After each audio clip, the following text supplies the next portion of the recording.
Local Government Finance and Policy Committee meeting to order for January 24th, 2023.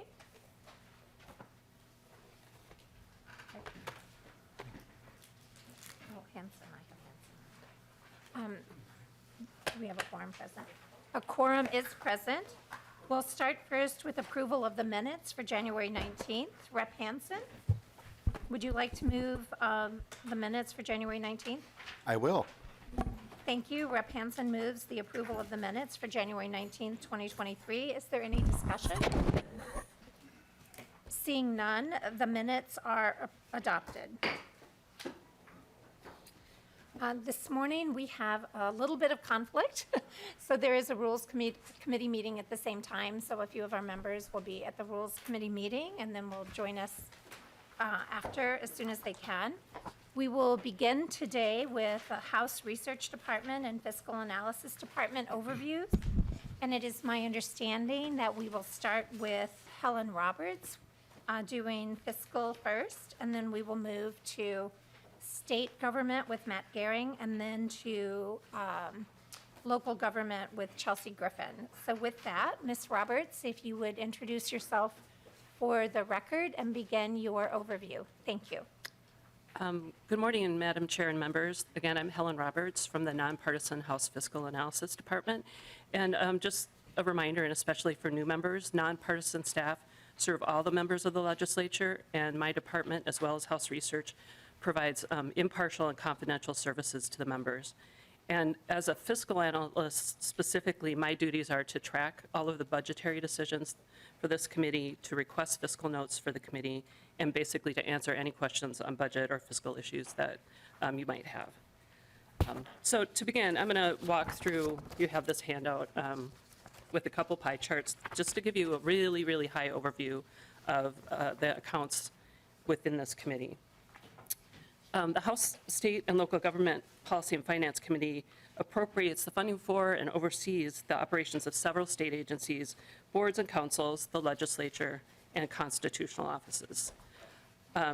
So beginning with this pie chart, the first pie chart is the general fund look at the accounts for this.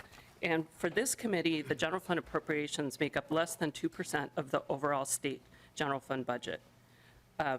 And the things that I would like to point out here, when you're looking just at the general fund, you'll see Department of Revenue, the legislature, and the pension aids make up almost 70% of the general fund projected spending. And these numbers are based on the November 22 forecast.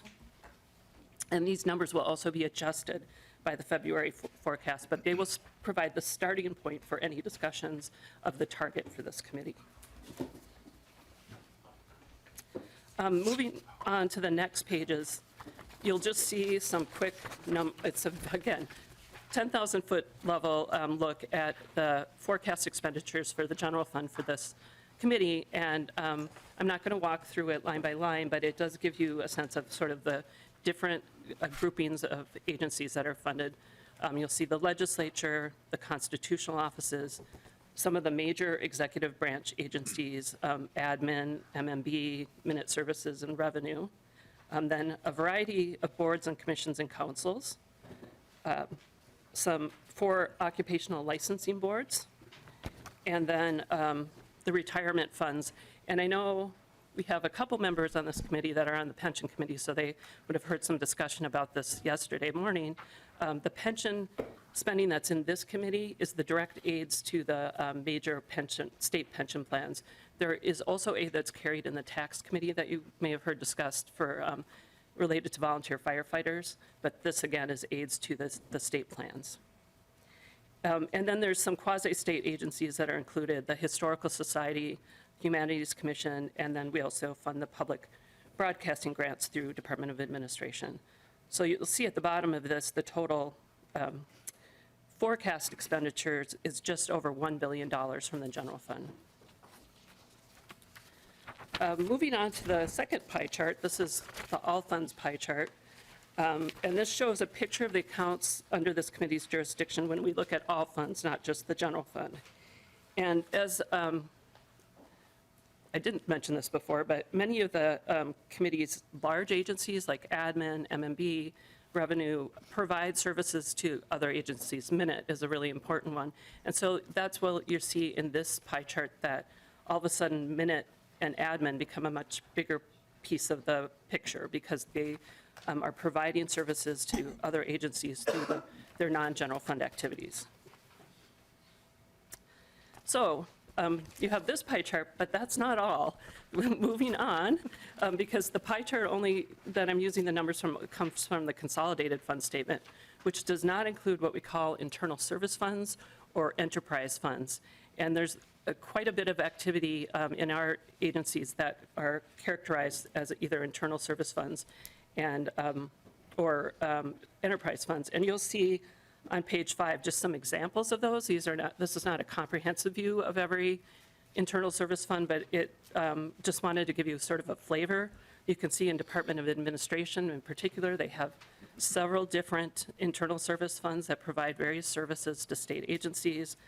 Minute Services, again, has their enterprise services to state agencies. And then another example is MMB oversees the state employee insurance program. So that's another really large amount of money. And then at the bottom of this page, I don't have numbers for it, but again, just want to provide some examples of other places where some of our agencies bill for services, provide services for other agencies, including, for example, the state auditor whose audit services are reimbursed by local governments, and that offsets that office's general fund appropriation. The governor's office has interagency agreements for the governmental relations staff. Attorney General has partner agency agreements. So those are just some examples. And please, if you have any questions, I know I'm going through this really quickly, just stop me. Finally, at the last page, I have just listed some sources of additional information on state agency budgets. One I want to point out to you is what we call the agency profile pages on MMB's website. And these pages provide just a lot of great detail on an agency's missions and services and the base budget information. For example, this is Department of Administration's alone. It's 125 pages. It gets into detail on all of their programs, provides you base numbers. At noon today, these are going to be updated with the addition of the governor's numbers, but I would recommend that if you have an interest in a state agency, this is a really good place to start. Additional coming soon will be a more detailed tracking sheet that I will update and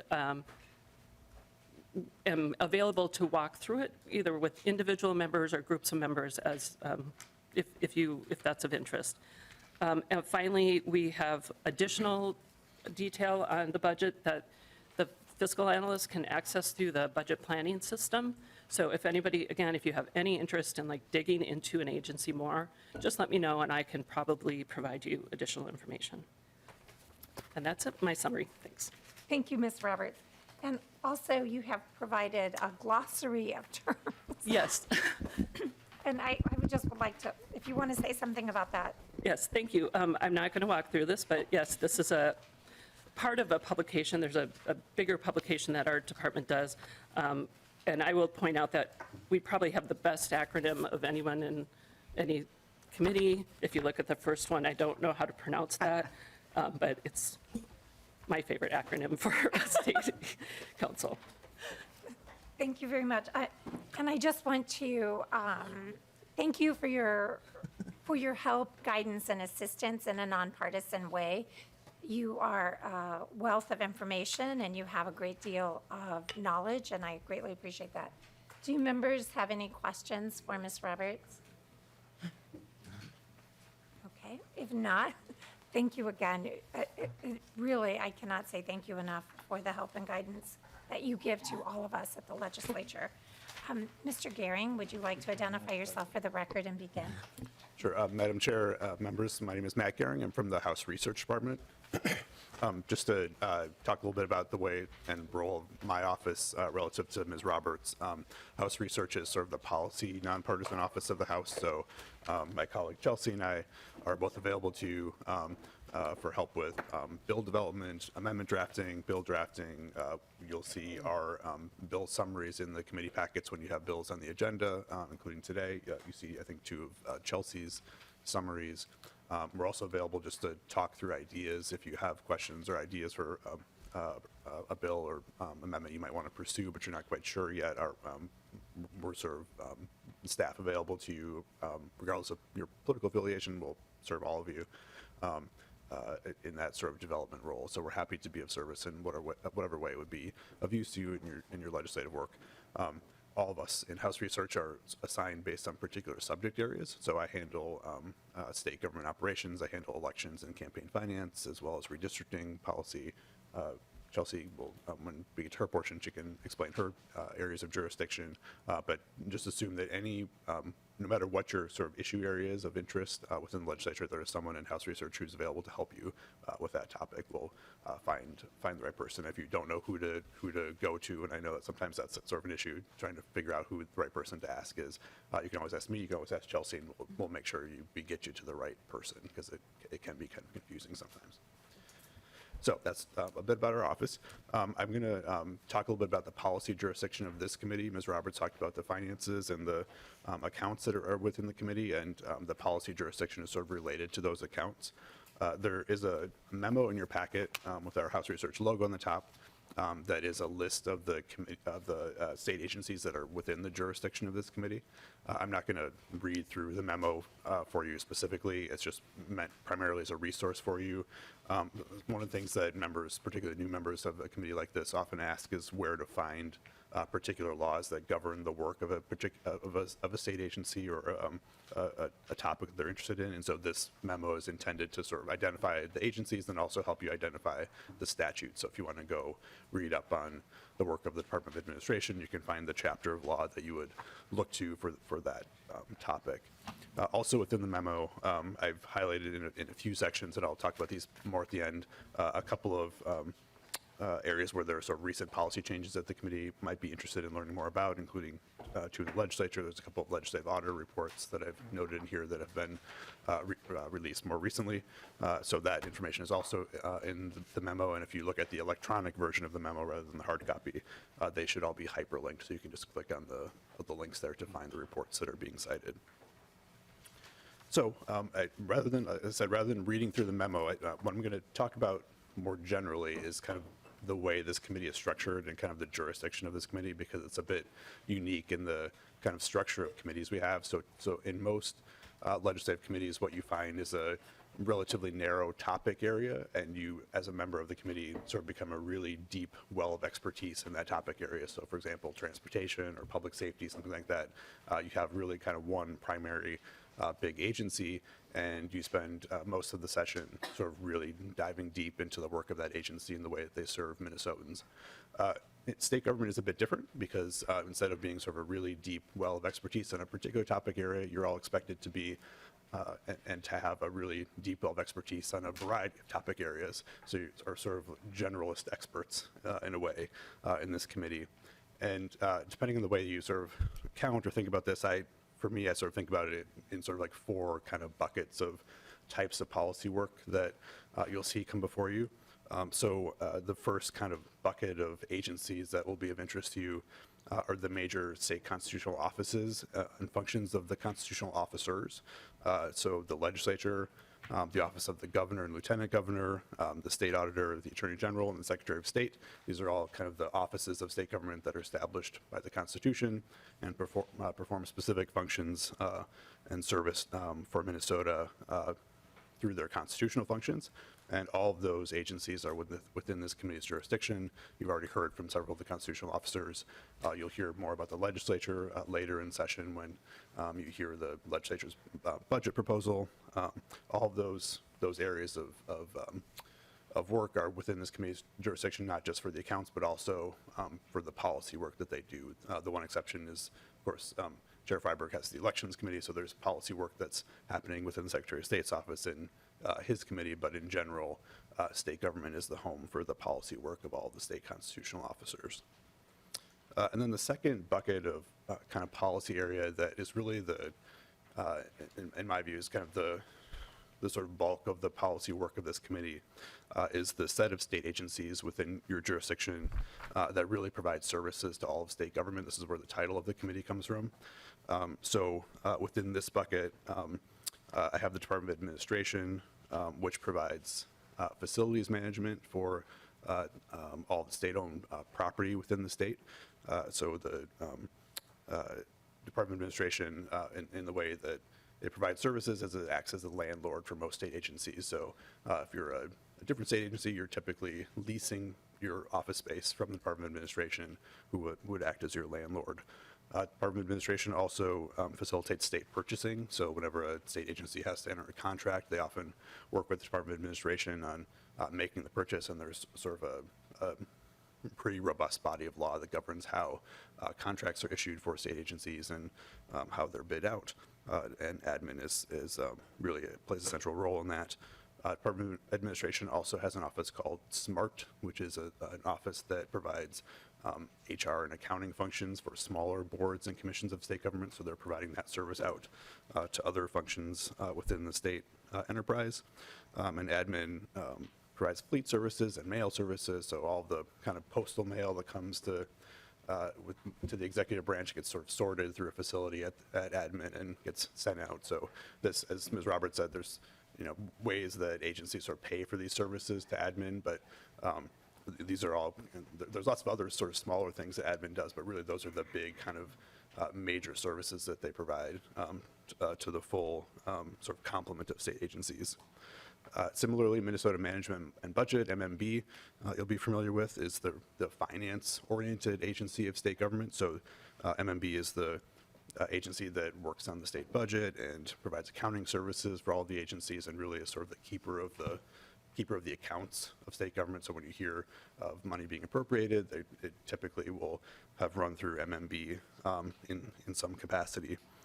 Department of Revenue doesn't necessarily serve agencies directly, but they're the agency, of course, that's responsible for collecting revenue on behalf of the state, which then goes out. So in this committee's jurisdiction, you're not hearing about Department of Revenue in terms of tax policy, which is sort of the highest profile kind of thing that revenue does, but instead you're hearing more about the department's kind of operational side. So how do they go about and make those collections? How do they provide services? How do they receive tax returns from individuals and businesses in the state? All of that sort of operational kind of administrative side of their agency is the types of issues you'll hear about in this committee.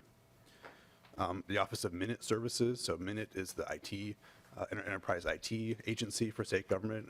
Representative Bonner knows quite a bit about Minute. Representative Nash knows quite a bit about Minute.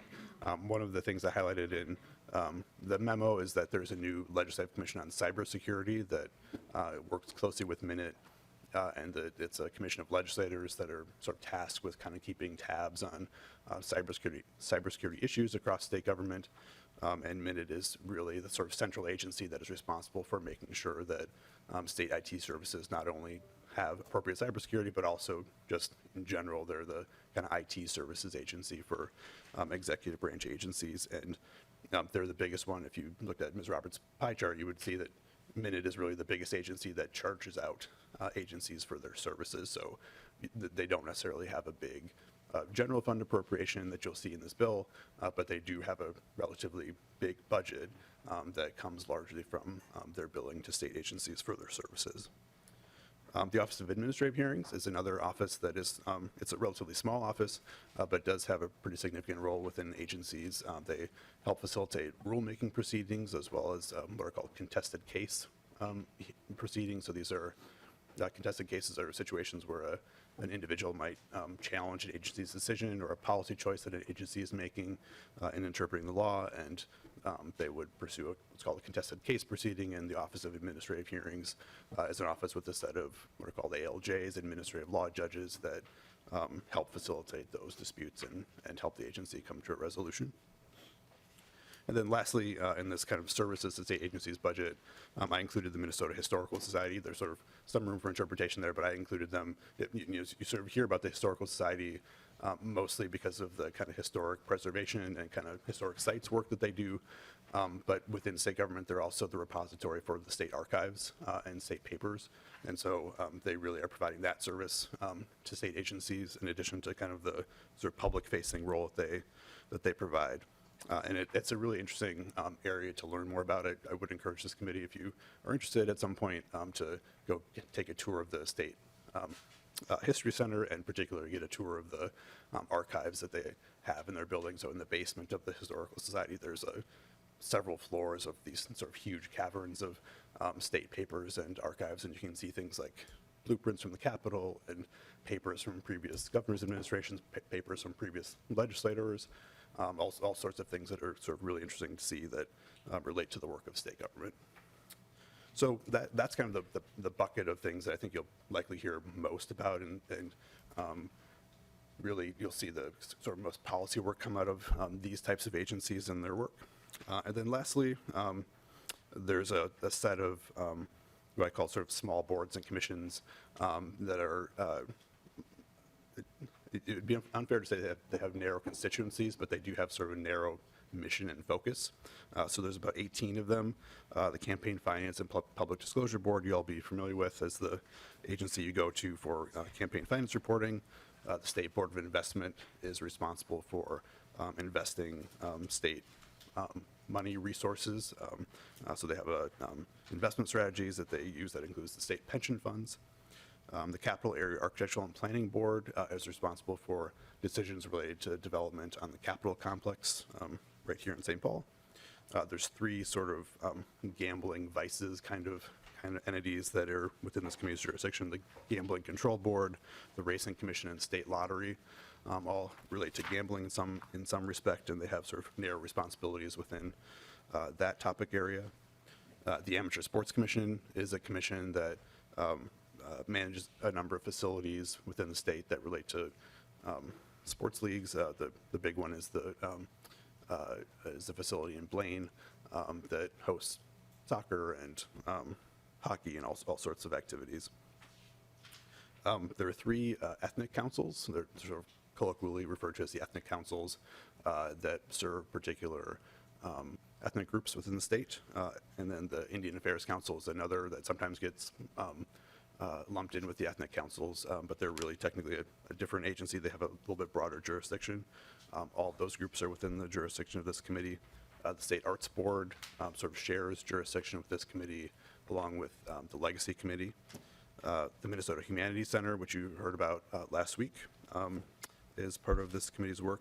And then lastly, there is a set of pretty small licensing boards that have very specific professional jurisdictions that you'll hear about: the Board of Accountancy, the Board of Cosmetologist Examiners, the Board of Barber Examiners, and then the acronym that Ms. Roberts loves, the Board of Architecture, Engineering, Land Surveying, Landscape Architecture, Geoscience, and Interior Design is the last licensing board that's within the jurisdiction of this committee. And then the final bucket that Ms. Roberts mentioned just briefly is the state pension plans. And so much of the policy of pension work comes through the Pension Commission that Representative Her is chairing this year. The direct state aids, as Ms. Roberts mentioned, typically are sort of housed within the state government bill, and you'll see those numbers as we get closer to the sort of budget season for this committee. And Madam Chair, I think I'll end it there. There's that, as I said, there's lots of topic areas. All the things that I mentioned for the services for state agencies, we could do, a whole hour kind of overview on each of the little functions that the agencies do. I won't do that today because there's just sort of too much to talk about, but I'm happy to be a resource either now or later if any members have particular questions on those areas of work. Thank you, Mr. Gary. And it is my understanding, and please correct me if I'm wrong, because I know we moved a few buckets around, but it's my understanding that campaign finance is actually under the jurisdiction of elections this year. Is that correct? Yes, Madam Chair, yes, I'm sorry for that. Right, thank you so much. I just want to make sure that was clear for the committee. Does anyone have any questions, concerns? No questions? Oh my, no? Okay. Thank you, Mr. Gehring. And Ms. Griffin, if you'd please identify yourself and educate us about local government, I would greatly appreciate it. Thank you. Thank you, Madam Chair and members of the committee. For the record, my name is Chelsea Griffin, and I'm a legislative analyst with the House Research Department. So like Mr. Gehring and Ms. Roberts, I'm nonpartisan staff. I work with all 134 members of the House of Representatives. I staff local government issues for this committee. I also work on capital investment issues. So I staff the Capital Investment Committee. So there's a high likelihood that at some point you'll probably work with me as infrastructure needs occur throughout the state, local government needs occur throughout the state. So yeah, it's very likely that you'll work with me at some point on a bill draft. So this morning I'm going to be covering at a very high level local government in the state of Minnesota.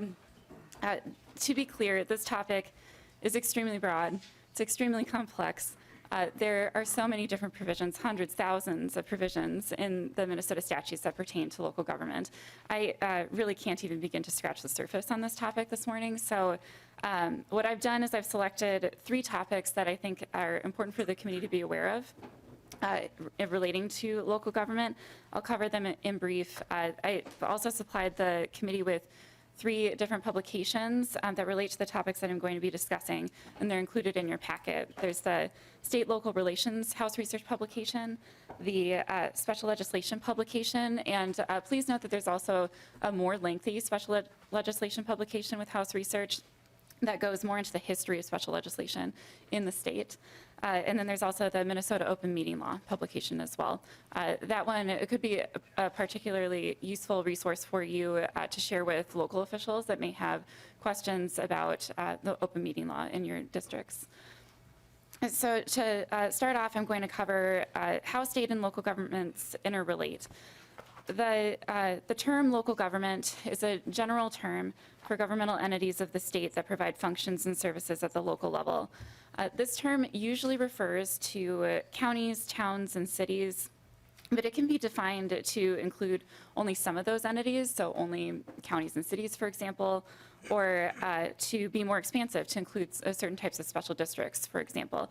It really just depends on how that term is defined for the purposes of the section that you may find it in. Another term that relates to local government is political subdivision. Political subdivision generally is a broader term than local government. It tends to include special districts when it's used, but again, it all depends on how that term is defined in the law to which it pertains. Local governments are creatures of the state. You'll hear that phrase when referencing local governments. Under the Minnesota Constitution, Article 12, Section 3, the Constitution provides that the legislature may provide by law for the creation, organization, administration, consolidation, division, and dissolution of local government units and their functions. That provision also goes on to describe how the legislature could change local government boundaries. It can decide what the qualifications are for elective and appointed offices at the local level. What this comes down to is that local governments possess only those powers that are conferred to them by statute or implied as necessary to carry out legislatively conferred powers. That's known as Dillon's Rule. Minnesota is a Dillon's Rule state. There are 2 modifications to that rule, though, that the legislature has made over time. The first one is home rule charters. Home rule charters are provided for in Article 12 of the Minnesota Constitution. What a home rule charter is it's a local constitution that provides for the governmental organization of a local unit of government and for substantive authority to be exercised by that governing body. There are limitations on home rule charters. They do have to be consistent with the state constitution, and state law can overrule a charter provision. The second exception to Dillon's Rule is general welfare. So you'll hear about general welfare clauses for local governments. Those are broad grants of authority for a local government to exercise any power that's not enumerated specifically that contributes to the protection of the health, morals, peace, and good order of the community. Statutory cities and towns have this authority listed as part of their powers in the Minnesota statutes. Home rule charter cities can include a general welfare clause in their charter, or they could rely on the statute that allows home rule charter cities to use powers that are granted to statutory cities. Counties do not have a general welfare power listed in statute like cities and towns do. There is a provision that talks about county local ordinances that's sometimes viewed as providing a relatively broad grant of authority by authorizing ordinances protecting the public health. The second topic I'm going to cover for local government at a very, very high level is special legislation. Again, there's a special legislation publication in your packets today if you want to look into this further. The Minnesota Constitution prohibits special legislation with the exception of certain special legislation that relates to local governments. And the Constitution requires that those local laws be approved by the affected local unit of government. The section 645.021 in the Minnesota statutes actually implements that constitutional requirement that special legislation be approved by the affected local government. So where you'll see this pop up in bills is the effective date on bills that affect or that are a local law. So that effective date will read, this section is effective the day after the governing body of, and then whatever the name is of the local unit of government, and its chief clerical officer timely complete their compliance with Minnesota statutes, section 645.021, subdivisions 2 and 3. The way that the local approval requirement is set out in statute is that first, it requires approval by resolution adopted by a majority vote of all members of the governing body with the law, and then that local unit of government has to file a certificate of local approval with the Secretary of State. And then generally that law is then effective after the local government files that required certificate with the Secretary of State. The local approval timeline for the local law is not indefinite. The local government needs to file that certificate of approval before the first day of the next regular session of the legislature. If they fail to do so, then the law is deemed disapproved by the local government unless provided in the special law. So there could be a circumstance where the local unit of government did not file that certificate of approval before the next regular session begins, and then that local unit of government needs to come back to the legislature to ask for that special legislation again. The final topic I'm going to cover relating to local governments, and this actually also applies to state entities as well, is the Minnesota Open Meeting Law. There is a publication in your packets that covers this topic in depth. The Minnesota Open Meeting Law requires that meetings of governmental bodies generally be open to the public, and the provisions are included in Chapter 13D of the Minnesota statutes. There's a separate law that applies to the legislature, which is Section 3.055. The case law has articulated 3 purposes of the open meeting law. The first is to prohibit actions being taken at a secret meeting where it's impossible for the public to become fully informed about a public board's decisions or to detect improper influences. The second reason is to assure the public's right to be informed. And the third is to afford the public an opportunity to present its views to the public body. Please note that there are some exceptions in the open meeting law where a meeting of a government body that is subject to the law may close the meeting. So some examples of that are meetings based on attorney-client privilege, labor negotiations, employee evaluations, and discussion of security issues. Madam Chair, that concludes the nonpartisan overview for this morning. We're happy to wait for any questions. Thank you, Ms. Griffin. Are there any questions pertaining to local government? Thank you very much, and again, I appreciate the expertise that the 3 of you bring to the committee and the great work that you do for all 134 of us here. We couldn't do our work without you, so thank you very much for being with us every day and helping us along our way. Thank you very much. Next, we have Representative Koegel. Has she arrived? Oh, thank you, Representative Koegel. We are going to hear House File 283. We are giving this bill an informational hearing. Representative Koegel, welcome to the committee, and I'll ask that you please present your bill. Good morning, Madam Chair and members. So this bill is, the little bit of background, the Rice Creek West Regional Trail runs 6 miles from Rush Lake along and Long Lake Regional Trail in Ramsey County to the Mississippi River in Anoka County.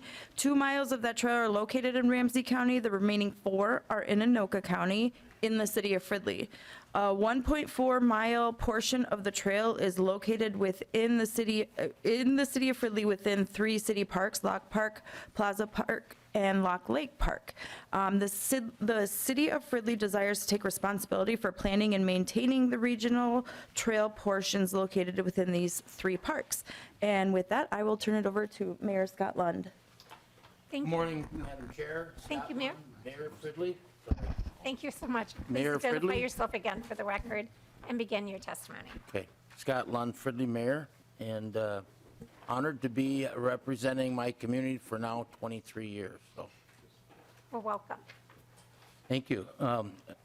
Just a few comments. The city of Fridley is uniquely owns the underlying park property of approximately 99 acres on which the Rice Creek West Regional Trail is on.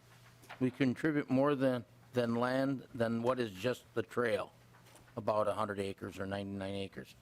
I think such a contribution over 40-plus years deserves a seat at the table with Met Council's Park and Open Space Committee.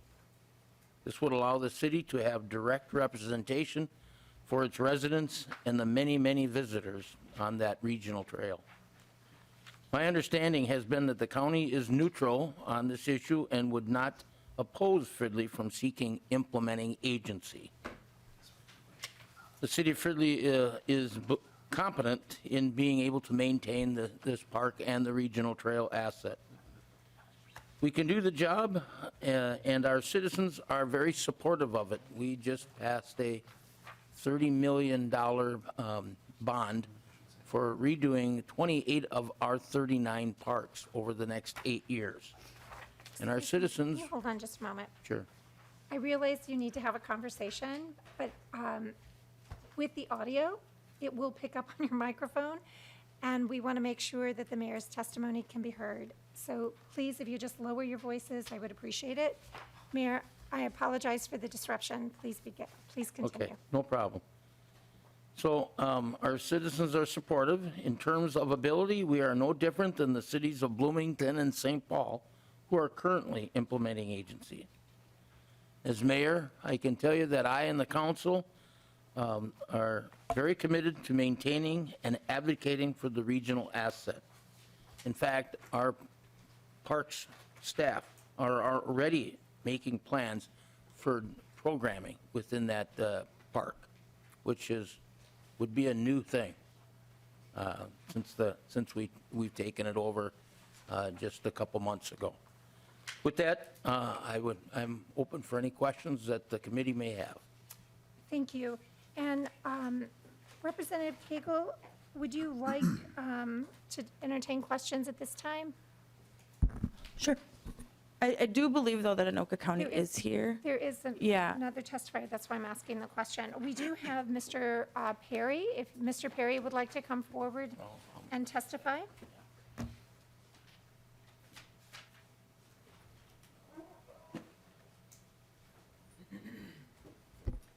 Welcome, Mr. Perry, if you'll begin, identify yourself for the record and begin your testimony. Thank you. Good morning, Madam Chair and members. My name is Jeff Perry, Park Director for Anoka County. And thank you for the opportunity to testify this morning. The county is in opposition to House File 283. The Metropolitan Regional Park System was established by the Minnesota Legislature back in 1974. Anoka County has been one of the 10 park implementing agencies since the inception in 1974. The other 9 agencies include 5 metro counties, Dakota, Scott, Carver, Ramsey, and Washington counties, 3 cities, Minneapolis, St. Paul, and the city of Bloomington, and 1 special park district in the way of Three Rivers Park District.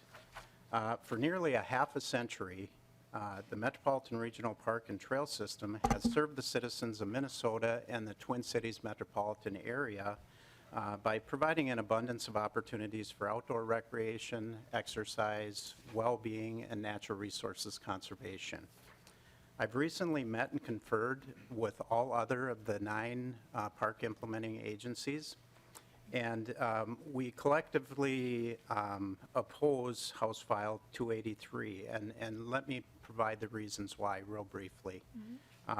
Number one, the proposed legislation sets a very dangerous precedent of opening the door to over 180 other local units of government that may have the same interest to become an implementing agency.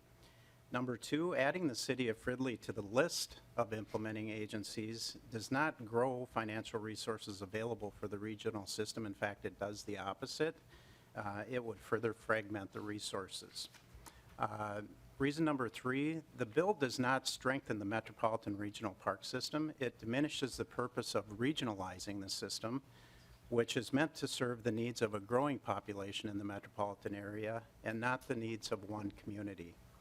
Reason four, Rice Creek West Regional Trail is currently supported by 3 parcels, as indicated by Representative Koegel and the mayor, that totals less than 100 acres. Typically, most regional parks in the metro area range from 200 to 500 acres. Reason five, throughout the regional park and trail system, local communities such as the city of Fridley work with the 10 regional park implementing agencies to support the park and trail system through in-kind contributions, funding matches, and other types of support. These partnerships work without such an extreme solution that the city of Fridley is proposing in this particular bill. And then lastly, the local units of government are typically the city park systems. Their role is a little bit different than the regional systems. They deliver local recreational needs, particularly those that serve the neighborhoods for more active play rather than natural resource-based recreation and passive use recreation. The county is currently working on a long-range plan for this section of Rice Creek West Regional Trail that traverses east to west through the entire city of Fridley.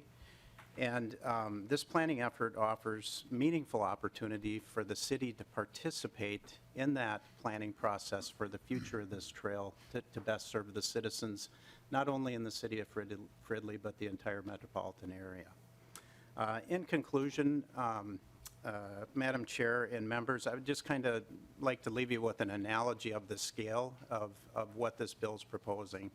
So the regional trail system is 415 miles in length. So if you were to start the trail right here, you could take it all the way to downtown Chicago. And the city of Fridley's portion that they're proposing in this particular bill would get you from right here out to 35E. That's the scalable segment that they're proposing to become a regional park implementing agencies. The rest of the 10 agencies take it from 35E all the way down to Chicago. Thank you again, Madam Chair, and members for the opportunity to testify here in opposition to House File 283. And I stand ready for questions at your discretion. Thank you, Mr. Perry. Is there anyone else here who would wish to testify in favor or in opposition or neutral to the bill before us? Okay. I see no one. So let's move to member questions. Representative Nash, I have you first on the list. Thank you, Madam Chair. And to the testifier that's there now, I didn't get your name. Mr. Perry. Thank you, Mr. Perry. And maybe I misheard this, but I was told that the county was neutral or open to this, and it sounds like that's very much not the case. Madam Chair, Mr. Perry. Representative, that is correct. The county is not in support of this bill. Okay. And Madam Chair? Excuse me just one moment. Mayor, if you would like to just pull a chair and then sit with Representative Koegel, that would be fine.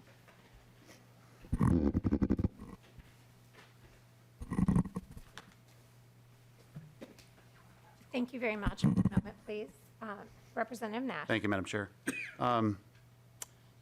I guess to the author, how long has the agreement that has been referenced been in place, known about, and in effect? I can answer that. The joint powers agreement Excuse me, for 42 years. Mayor, please. Oh, Please proceed. oh, thank you. Sorry, Madam Chair. 42 years that we've had the joint powers agreement, which stipulated that without cause or reason that either party could void that, and the city of Fridley did so back a couple months ago. There's a 1-year notice that it also calls for, so Representative Koegel, is there anything you would like to add? Representative Nash? Thank you, Madam Chair. So I'm going to put my former mayor's hat back on when I lived in Waconia, or I still live there, haven't moved.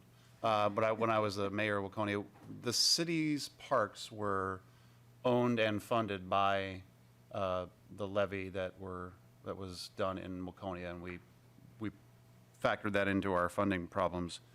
I'm struggling to see how a 42-year joint powers agreement now has been voided with, apparently because you just can't afford the park. And I certainly understand that there's difficulties in funding and that there's pressures that you might undergo, but it doesn't seem to me to rise to the level of going to where you're trying to get to, and with the ultimate dilution of other regional park funding, just seems very much out of place. And I'm glad that this is an information-only hearing, Madam Chair, and I appreciate the conversation that we had yesterday about our joint questions about this. Yeah. But I just think, Madam Chair, that seems to me that this should not rise to a bill that we move on. Grateful that it's an information-only hearing, because it does seem problematic to both myself and my members. So thank you, Madam Chair. Thank you, but I think there's, maybe I'm confused, Representative Nash, by your statement. I believe the city of Fridley said that they are capable of taking on this financial responsibility. And would you like to say something about that, Representative Koegel? Thank you, Madam Chair. And I know that Fridley wouldn't go into this lightly. So the mayor and I met over the interim, and they laid it all out for me. And so I think this is something that Fridley can do. But I also have spoken with the Parks Commissioner here and Mr. Perry. And so I am committed to working this out. Making sure that both my city's needs are met while, making sure the county is on board too. And so I think this is kind of a unique little park. If anybody has ever seen the Mighty Ducks 3 movie, it was filmed in that arena where it kind of runs through. I only know that because I was an extra there. So, so it's kind of fun to actually be able to represent the city now. And so I do think that Fridley is able to take this on. And when I was door knocking the community of Fridley this year, I was actually really impressed with how robust the park system was. I was door knocking around on 7th Street. They were laying a new sidewalk, which I greatly appreciate. And then the park was just filled with people. And one of the women that I knocked on her door was this little old lady, and she goes, "Oh, I just love hearing all the screaming and yelling and kids playing across the street." And so our parks are used. I think they're really unique, and I want to make sure that the city is, getting what we want out of our park system. And just to be clear, for those who might be listening, with redistricting this year, Fridley is a new addition. Correct. For you as a representative, is that correct? Yep. Okay, Yes, thank you. Madam Chair. Representative Hewitt, you had a question? Madam Chair, a couple of questions, well, not questions, but Mr. Perry, I come from a South Metro district that has the Minnesota Zoo, that has Dakota County, that has every one of our cities down there is making investments into the trail system, so they're continuous. So you don't go from Rosemount to Apple Valley and you go from pavement to a dirt trail or whatever. I'm real curious, because I think part of this, maybe the communication broke down. How involved are the cities right now in what happens within their city on some of these trails? And is that not happening? Is that why this ended up happening? That, they weren't part of this planning process? Because it sounds like they have a big request here, and they definitely want to attract people to their area. But wouldn't that be also your role as the county to come in and help with that? To make sure they're part of the say of what happens here? Am I heading down the right track here? Or? Mr. Perry? Thank you, Madam Chair. Representative Hewitt. Yes, we work with all of the local cities, typically through joint powers agreements on the relationship of the ownership of the trail and the maintenance, operations, and management of the trail. And that's what's been occurring with the city of Fridley since 1980. And in 2021, the city approached the county to work together with updating the joint powers agreement, as well as updating the master plan for the Rice Creek West Regional Trail. So conversations began in 2021. We've included the city of Fridley throughout the master planning process and the joint powers negotiation process. Communications have broke down, and expectations that the city perceives that the county should be doing on 1.25 miles of trail. They have one perspective, and the county has a different perspective. We treat that section of trail very similar to the rest of the 100 miles of regional trail that are spread all across Anoka County. And these city relationships are vital to the success, as you had indicated, Representative Hewitt, that you can't do it alone. You have to have city partners to make these trails successful. And this particular trail is very heavily used. It's 350 to 400,000 visits per year throughout the entire section.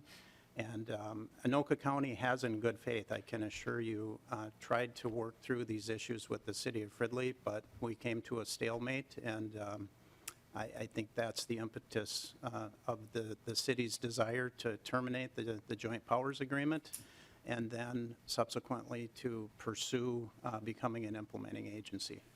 Representative Hewitt, did you have a follow-up? One, Madam Chair, I know we got some time going in here. So, Madam Chair, Mr. Mayor, it's kind of, I'm kind of surprised because I know working with my cities and you have a beautiful city. I've been there. My wife and I go to dinner there once in a while. I suppose this frustrates you because you're going to have to take money out of the city budget now to deal with this, or to go get bonding or whatever, which is always marginal, right? So, I mean, wouldn't it be better to try to work this out? I mean, it just seems like an option versus a state bill. Mr. Mayor. Thank you, Madam Chair. Representative Hoyt. Yes, you would think so. And the city of Fridley actually implemented 3 meetings with the county that we hosted, and basically were stonewalled. And after 42 years of a joint powers agreement and getting virtually nothing, and if you read the joint powers agreement, there's 10 items that clearly states the county would do these items. None of them have been done in 42 years. So I think we've given them a lot of time and a lot of discussion, and nothing good is coming from it. So we decided to take our control of our property. So I didn't really want to bring all this up because it's negative. I think we have a right to ask for implementing agency. Certainly, as Mr. Perry says, that they're all opposed. Well, that's because they're being selfish. They don't want another implementing agency vying for those same dollars. So, but we would be asking for some maintenance money. Certainly, it's going to cost us money. We're willing to take that on. We have committed to having this regional trail system in here. Mr. Perry brings up the point how minute this little section is in comparison to the length that you can virtually go all the way to Chicago. My point, what I got from that is the fact that this is it's inconsequential, that they don't care, and they haven't for 42 years. So Mr. Nash is opposed to it. Can't probably change your mind, but it's because it's come to this extremeness of having to cancel that thing, so we have some say and control in our park. All conversation comes to the chair. Sorry. Thank you. Next, we have Representative Kosnick. You had a few questions?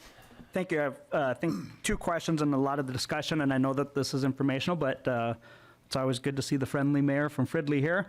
But first off is, how did, if either the author or maybe research could help me understand how St. Paul and Bloomington were able to become implementing agencies, because the rest are mostly county entities, and then a rather large park board, two kind of large park boards. So how did 2 cities get in there, and then now we're looking to add 3?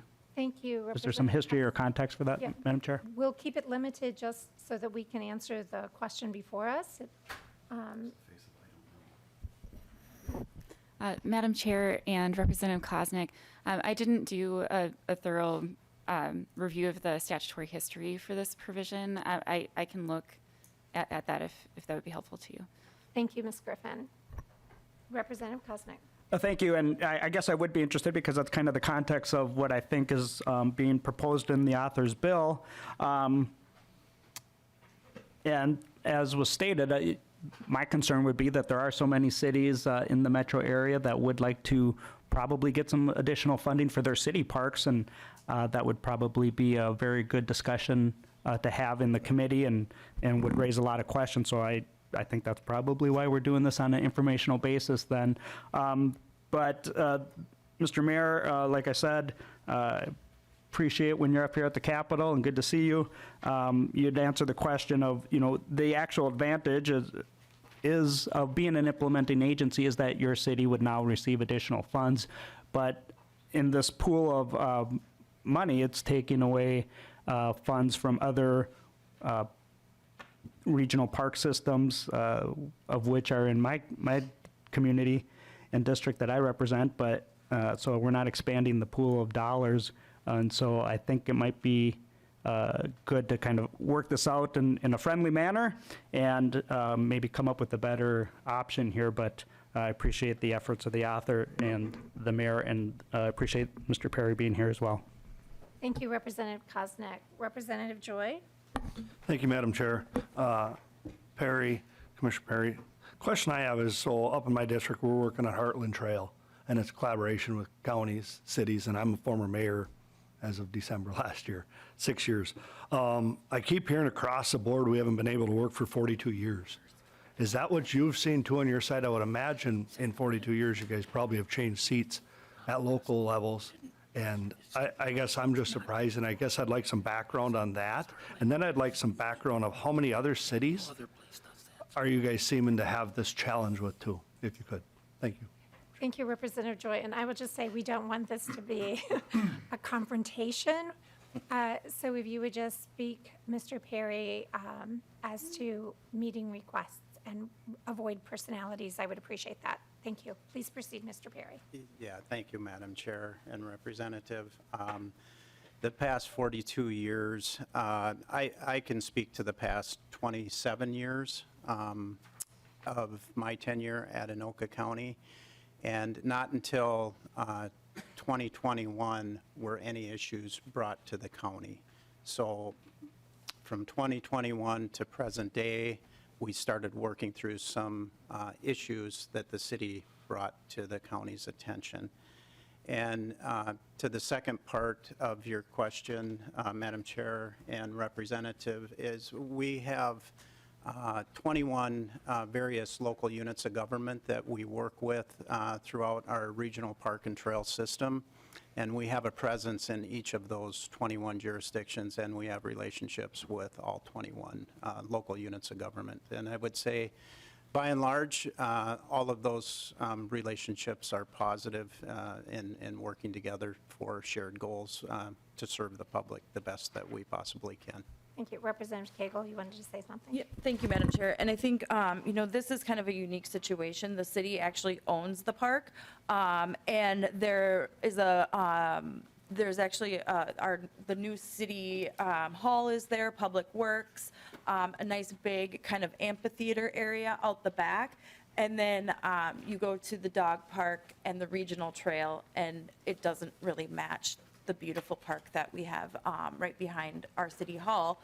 And you can literally, take that trail from the city hall to those regional parks. And so, this is just really, the city owns the property and feels it can do a better job of maintaining it. And so I think that's really just where they're coming from. But like I said, I'm committed to working on this and making sure that we come to a resolution that both the county and the city can live with. Thank you. Representative Joy, you had a quick follow-up. Just real quick, Madam Chair. Being a mayor, I sure hope you guys can fix this at your level. I mean, the fall to our level, to me is, again, too much big government. Local government needs to work this through. And we all create a plan that's a 10-year planning or a 20-year or 5-year outlook. So you knew what was coming. So where your park was built, you knew this was coming. And I would encourage you guys to get that worked on your level. Thank you. Thank you, and I'm assuming you knew this was coming, was addressed to both parties, and we're not attacking anyone. No, I'm not attacking nobody, Madam Chair. I'm just saying, when we do our plans for our cities and we know how far our cities are looking for trailers, like the Heartland Trail. Thank you. Thank you, Yeah. Representative Joy. Representative Newton. Thank you, Madam Chair. And I just have a general comment. Is that the regional park system is part of Met Council's plan. And it would seem to me that rather than coming to the legislature, you'd be better off resolving this by going to Met Council and talking to the council. And I don't know if there's anyone from Met Council here, but it would be interesting to see their perspective. Thank you. Representative from Met Council is in the audience. Mr. Perry, thank you for offering this seat. If you would please state your name for the record. Thank you, Madam Chair. I'm Lisa Barajas. I'm the Executive Director of Community Development at the Metropolitan Council. All right, Representative Newton, would you like to ask your question again? Yes. I'll just repeat what I'm saying. It seems to me that this is a Met Council issue, that it has to do with one of your regional parks. And is there some mediator or some organization in Met Council that would deal with this? Thank you. If you please proceed with your answer. Madam Chair, Representative, we certainly support our implementing agencies and local governments and working out issues amongst themselves. We support them in that work and provide, as you know, as a long-range planning agency who works with local governments on comprehensive planning, as well as doing the long-range planning for the regional park system. That coordination is really important, and so we certainly support both the city and the county finding a resolution that continues to support the regional trail system as it goes for Fridley, as well as meeting local requests for additional programming and such. And certainly we have a lot of examples from around the region where cities and implementing agencies have worked together to resolve those issues and co-share in management and programming in different parts of the regional park system. So we definitely would support that and have been participants in conversations over the years with both the city and the county to support that resolution. Thank you very much. We appreciate your work at the Met Council. Representative Newton. Thank you, Madam Chair. I just think that this is not the right venue for us to be resolving this, that it should be through Met Council, and the park system, regional park system is their purview. And I don't think we should be dealing with this here. Thank you, Representative Newton. Representative Nash, we have another one of your members. Do you want to go last? Or I'll would go you- last. All right, Representative Nadeau. Thank you, Madam Chair, and thank you for bringing this bill forward, Representative Koegel. I think it exposes some of the challenges that local gov, and I recognize the frustration that is seemingly coming from the mayor and the city. When we look at these regional, pieces of infrastructure that have so many partners, they have from a funding standpoint, from a maintenance standpoint, who acquires them, who maintains them, and ensuring that, that we're getting along while we do this. I happen to come from an area where there's literally 8,000 acres, two separate, very large regional park districts in my city, and I've been there forever, and it's always been a challenge, but we've always come back to the point where, we have to work together on these things. And I agree. I think there's a huge difference between the city of Fridley, if we look at population, we look at spending, we look at budget, we look at these things between that and the other implementing agencies. That's a jump for me. So I would only suggest that you take this and go back and really try to bring Anoka to the table and say, let's figure out a path through. So, thank you. Thank you, Representative Nadeau. Representative Nash. Oh, thank you, Madam Chair, and hold on to your hats. Representative Newton and I are going to agree here. See that bipartisan Yeah. support? Yeah, Write that down. You might want to journal that. I have it. I have it. This is not the venue for this. And I think that as we look at what problems rise to the level of having a legislative fix, this is not it. Again, putting my former mayor hat on, and there's a lot of us here that have local government experience. Certainly when I was in Waconia, we would have put this into one of our long-range plans to begin accumulating money to handle whatever might come out of a result of staying in a joint powers agreement or breaking up on a joint powers agreement. this is not something that the legislature should be fixing. And I've heard that from more than just a handful of us around this table. And I think that I would just encourage the two parties to figure it out, because again, when we went through negotiations with some of the adjacent townships when I was mayor, you could either throw rocks at each other or you could sit down at the table and figure out how to get this done. It just seems to me that this makes more sense to head back home, schedule a meetings, talk through this, because this doesn't have, I don't know that this would have the support to get out of committee. So I think that's a pretty clear indication that you should figure this out locally. So thank you, Madam Chair. Thank you. And Representative Koegel. Thank you, Madam Chair. And I think the thing that is kind of being lost in this conversation is that Fridley is asking to be an implementing agency because they want to make sure that they're abiding by the regional plans and working within the Met Council structure, so that they are a good partner across those kind of levels, I guess. And so I think that's really, Fridley wants to do the maintenance and wants to be part of that regional plan because, they want to make sure that their interests are represented. And so I think that's just, one of the things that's being lost in the conversation. And so I'd like to make sure that we think a little bit about that. And so, yeah. Thank you, Representative Koegel. And as someone who supports local control wherever we can, I appreciate you bringing the bill forward. We are laying it over so that you have time to continue your work and your conversations. And please know that if you need to come back, we are here. Thank you. Thank you so much. Madam Chair, if I might be able to make one final comment? Excuse me, one moment. Representative Koegel, would you like continued conversation? Yes, please. Thank you. Thank you. Madam Mr. Mayor, Chair. please I proceed. just want to tell you that we have done this, the term that I would use all the time is partnership, and in this case, the city with the county. That's a moot question at this point. We have canceled the JPA, and the seeking implementing agency is because we don't have any say in what the county does or doesn't do. They are planning they're redoing their master plan. They're again not encouraging us and asking for our take on it, and they don't have to abide by anything that the city offers. They want to do it through the county has complete control over it. We've taken back the control of our park. Thank you, Mayor. I misspoke. I want to make sure I'm clear for the record. This was an informational hearing, yeah.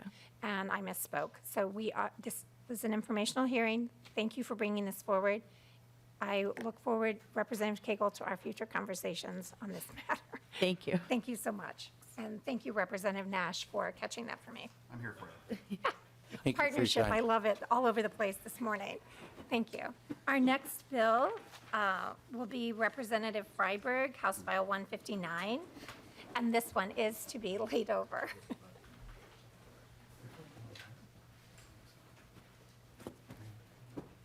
Representative Freiberg, thank you for bringing this bill forward, and I'm going to lay this over for possible inclusion. If you would please present your bill. Thank you. Thank you, Madam Chair, members of the committee. This bill deals with what I hope will be a more agreeable topic than the intense topic of metropolitan park implementing agencies, the topic of local government investment authority. House File 159 is a bill that offers a broader number of local government entities that meet certain qualification criteria to broaden their choices for investments.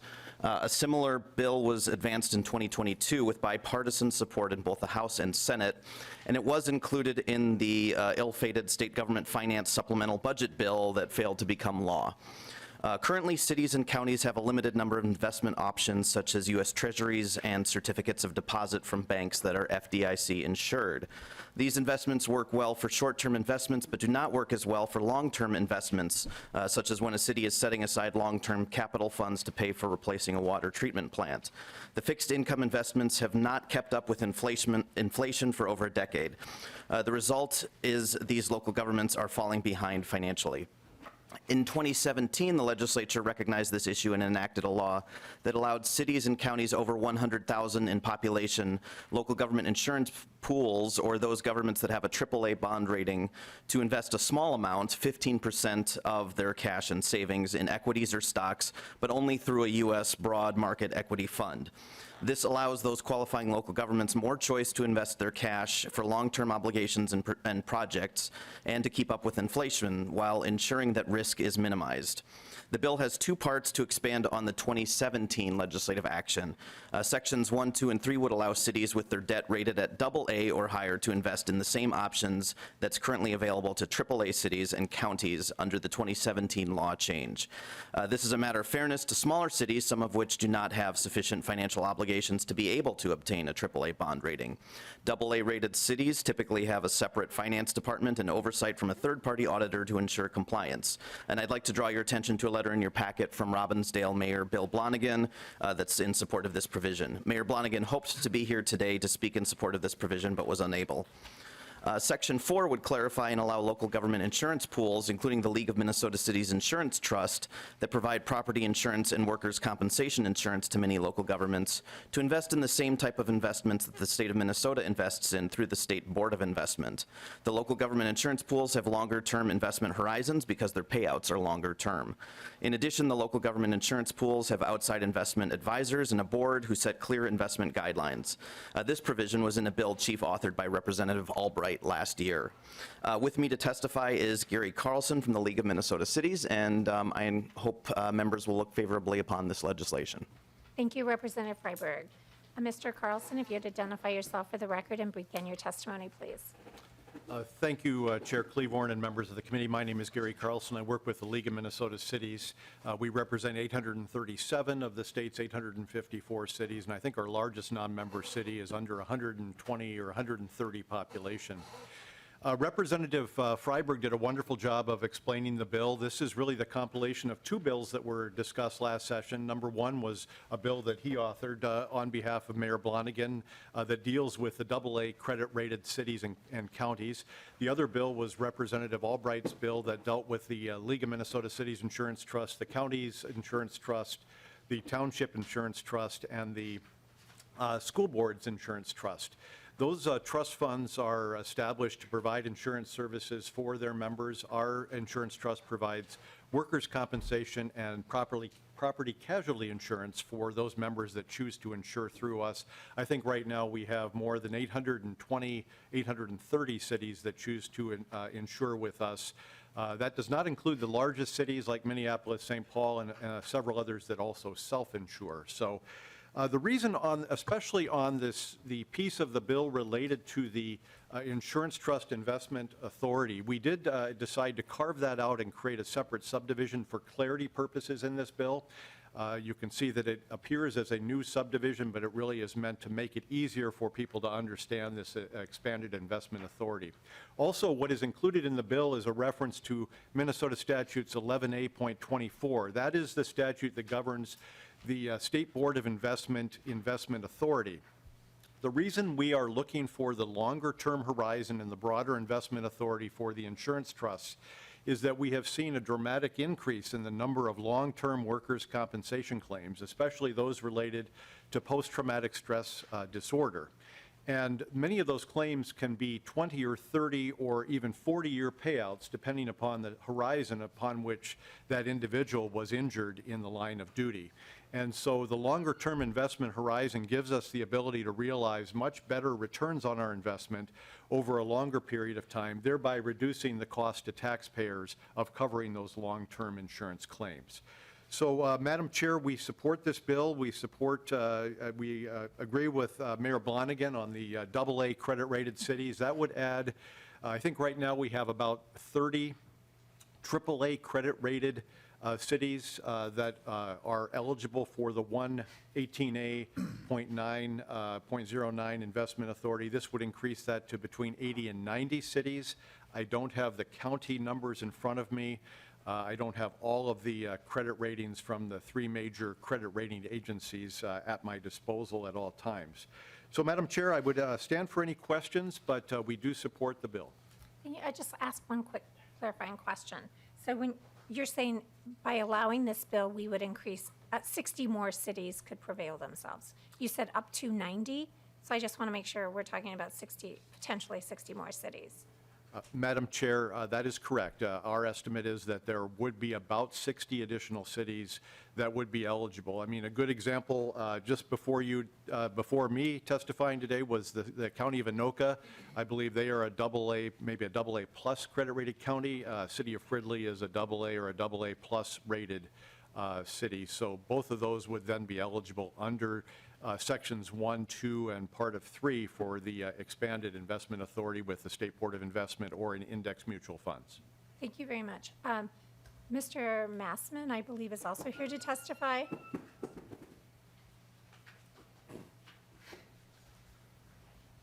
Oh, excuse me, Mossman.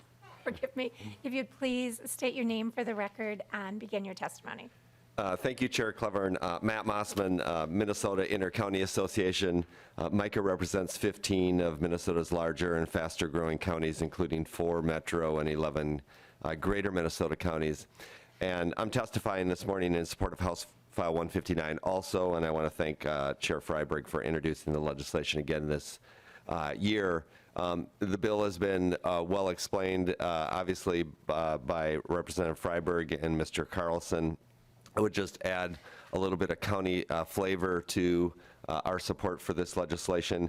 In 2017-18, our association was actively participated in enacting this long-term equity investment, and the impetus for that original authorizing legislation is still the same today as it was then. Counties, local governments are required to recognize and plan for long-term liabilities such as post-employment benefits, environmental exposure such as landfill care trusts, and compensated absences. And as those long-term balances have accumulated, the managing governments are understandably seeking sensible options for enhancing investment earnings. One example that I'll share, a county in our membership that strongly supports this legislation, Rice County, has a population of 67,000, so they just fall under that 100,000 threshold, but would have the AA rating.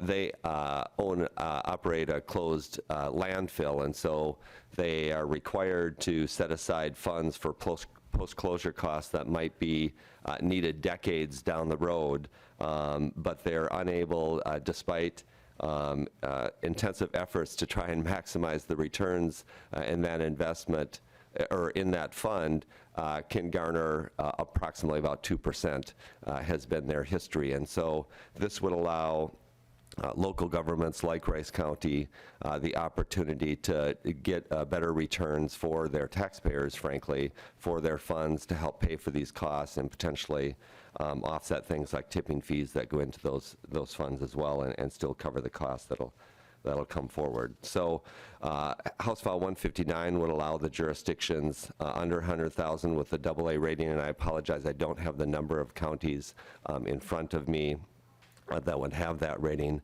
But current statutes, I would just add, as has been highlighted, already provide a number of important guardrails that would continue to apply in terms of requiring the transparent action by the governing bodies, adopting a resolution and investment policy, limiting the types and amounts of funds that can be used, as is in the legislation and been testified to, and limiting the equity instruments that are allowed. So in short, we believe House File 159 allows for a prudent investment of long-term reserves that'll improve the jurisdiction's financial position consistent with those safeguards, and we support the legislation. Thank you. Thank you, Mr. Mossman. Is there anyone else here who would like to testify on this bill? Anyone else from the public? All right, questions to the members. Representative Nadeau. Thank you, Madam Chair. So, can somebody give me, I'm going to, there's two parts to this thing. I'm going to stay with the first part first, and maybe the question is for Mr. Carlson. Can you give me a history, Mr. Carlson, or if the author knows too, that's fine. How long has it been since this has been modified, the definition of a qualifying government that would be eligible to invest up to 15% of its unfunded, or its unrestricted fund balance. How long has that been the case? And what was the rationale that was put in place to begin with? And what do cities, I'm sorry, I'm wrapping this all in one. What do cities that don't meet this threshold? I see that if we expand it, we get 90 cities, that's great. There's 854 cities, there's 1,700 townships, there's 87 counties. Why? How do we make this work for more people rather than just the next 90? So Representative Nadeau, I hear you asking the two questions, updated the statute, and then what do cities do who don't qualify? Yes. Are those the two questions? Yes, please. All right, Representative Freiberg. Thanks. I can maybe take a first stab at it. So I believe the update happened in 2017 that allowed cities, local units of government of over 100,000 people or ones with a AAA bond rating to have these additional options. Prior to that, it was only government securities and very low interest-bearing vehicles. Mr. Carlson can probably talk a little bit more about the impetus for that change. But I view this as just, we've had that in place for a few years now. This wouldn't be a full expansion of it. As you mentioned, Representative Nadeau, there's, 800 cities. This would expand it to maybe from 30 to 90 or thereabouts. But we've had this in place now for a few years. We've seen that it works well. This is a way to expand it to some additional cities that we know are on sound financial footing as well. But I think maybe Mr. Carlson might have a little additional background on the 2017 change. And then the question of what do cities do if they don't qualify? Please. And Madam Chair, Representative Nadeau, very good questions. Again, Representative Freiberg was right. It was 2017 when we first sought this authority. The cities and counties came together to seek this additional authority. At that time, just a little bit of background, there was discussion of extending this to a broader array of jurisdictions. It was caution. I mean, when we're dealing with Chapter 118A, we're dealing with the investment of public funds, and I know that the legislature and even our cities and counties are always very cautious about how we can invest those monies, making sure that we don't risk the taxpayers' funds to function. So at that time, although the legislature discussed a broader array of entities being qualified, they settled on the AAA credit rated and the largest cities and counties by population size as I guess I would almost say it was a test to make sure that this would be an authority that could be used and would prove beneficial. Thank you. In terms of what other jurisdictions do, I think Representative Freiberg indicated that generally we're restricted in Minnesota to fairly conservative investments that are very low yielding investments by their very nature. They're very safe, but they're also very low yielding. And so many cities during the last decade found that when their return on their invested assets was diminishing with the interest rates, they began looking for other investment vehicles. And that was really the genesis of the 2017 law change that did affect at least a handful of cities and counties.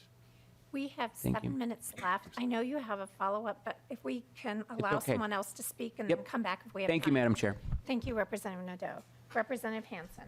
Thank you, Madam Chair. And Representative Freiberg, my concern here is on conflict of interest and what happens. I'm assuming that if a city council is going to go with a firm for investments, that there would be disclosure if any members of the council have similar investments, or if there's contact with the firm. What are the protections to prevent against conflict of interest? I mean, just with this, because I have concerns. Thank you, Representative Hansen. Representative Freiberg. I think I might turn this over to Mr. Carlson. I didn't prepare on local government disclosure requirements. Mr. Carlson. And Madam Chair and Representative Hansen, I'll have to get back to you on that. I know that the investments that cities make would be generally in, I know Mayor Blonigan, when he was talking to me about his piece of the bill, especially on the AA credit-rated jurisdictions, he was looking to the State Board of Investment as the investment authority that he wanted to invest with for the city of Robbinsdale. That is one of those two options, and that would clearly not have a conflict of interest, given that the State Board of Investment is independently run. I think that their fund that is available for equity funding for cities is run by one of the larger Wall Street firms. I cannot remember off the top of my head which firm that is, but we can get back to you with more information. Thank you very much. Representative Kosnick. Oh, is that right? Yep. Thank you, Madam Chair, and I have similar concerns as Representative Hansen, and was kind of looking along that lines. There's an omission on line 2.8 of